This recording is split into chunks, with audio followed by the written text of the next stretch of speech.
Did you know that embracing your imperfect body can free you up from diets and exercise? This is what I have to share with you today in today's session.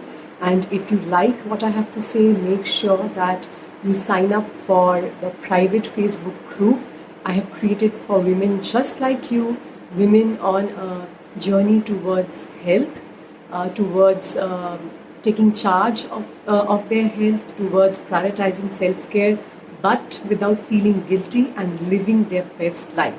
The group is called Peaceful Warriors, and I am going to share the link in this post. So make sure that you click on the link, answer the three membership questions, and join the group, because this is where I share with you. I hold monthly challenges. I show up live every week. I answer questions and much more. Right. So today, in today's session, I want to share with you, discuss with you why embracing our imperfect body is so important and how it can set us free from the tyranny of diets and exercise. If you are like most other women, I know you would have at least once in your life been on a diet or on a particular exercise routine, etc. Right? How did that work for you? Were you able to sustain that? It might have worked for you. I mean, if you were on a particular diet, if you were on having certain foods which are nourishing for you, it would have helped you. But otherwise, how did it go for you, right? So for most women, though, what happens is that we end up being on a particular diet, as we call it, because we heard it from someone else, like heard it from a friend or from a neighbor and worked really well for them.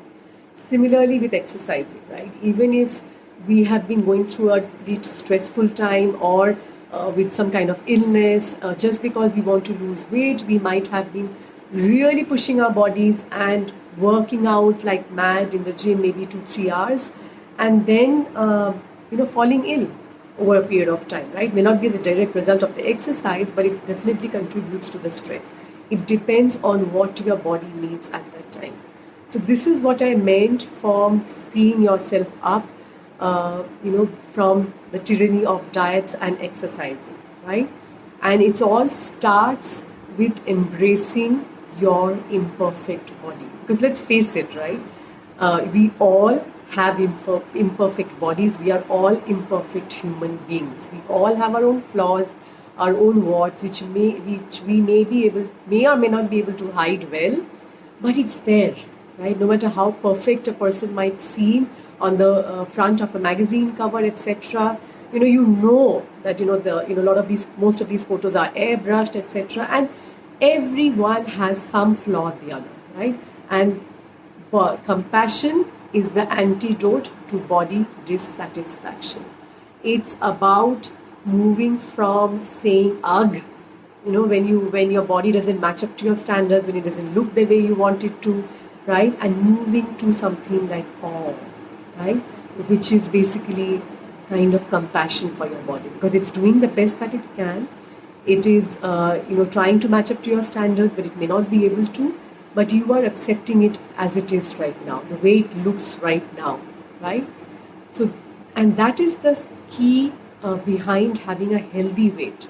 Not the ideal weight, not what you think should be, your weight because somebody else is on that particular weight, but having a healthy weight and then maintaining that. But again, health is not about the weighing machine, right? That one number on your weighing scale. It's not about that. Health is so much more beyond that, right? But one of the things that does sort of give us some sense of where we are, of course, is our weights. But I'm not going to talk about weights here. It's actually much beyond, it's about actually having the balance between food, exercise, and rest, right? All three are so important and so critical. So this balance between all these three aspects of health is what sort of determines whether you are creating health or moving towards disease, right? And that's where embracing our imperfect bodies are so important, because that's what helps us to not only create good health but also sustain it over the long run.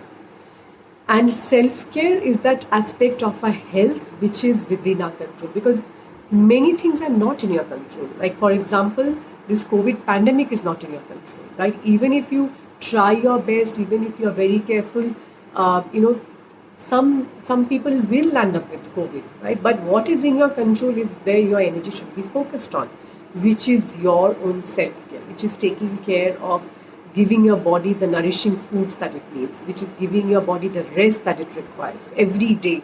And it's not about doing this from time to time, it's about being consistent and being regular, because you cannot store health, right? You cannot do this for a period of time, say for 3 months of the year, and then say the remaining 9 months I will live off that health that I have created. It doesn't work like that. You know that. So self-care is that aspect of health that is within your control, and it is even more important in today than it has ever been before in your life and in my life too, right? Given the current situation that we are in, and again, by prioritizing our own health, our own self-care, it doesn't guarantee us from anything. Like, just in life, there are no guarantees. But yes, it definitely helps you to bounce back faster. It might help you to deal with it better because you're building resiliency. And when you're doing it for yourself as a woman, you're doing it for your family, you're doing it for your kids. And that is where the ripple effect lies. So think about it as not doing something only for yourself.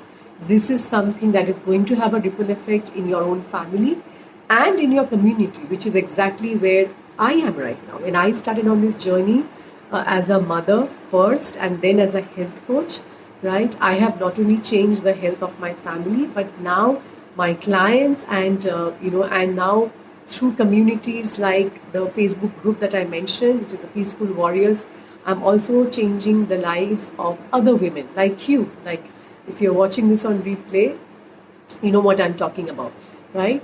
And so once again, embracing the body that you have today is important, and maybe thinking of it in terms of today's body, right?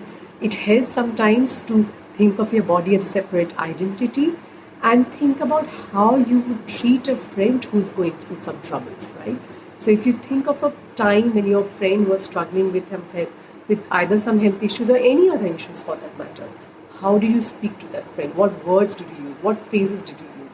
How did you show up for your friend? How did you show your love and care, right? The same way, if you are able to see your body as separate from you, at least for a while, it helps to sort of think it through as to how you would show up for your own body, right? So, and then it all starts with embracing your body like it is today, like just like you would with a friend.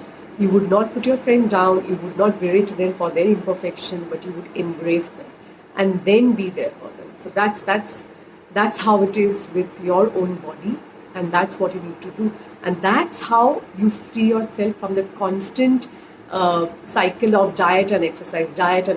Because what happens is, by first embracing your body with compassion, your imperfect body, and then learning to tune it to its needs and trusting the messages that it's sending you, that's how, and taking action, right? It's not just tuning in and then forgetting about it. It's about taking action.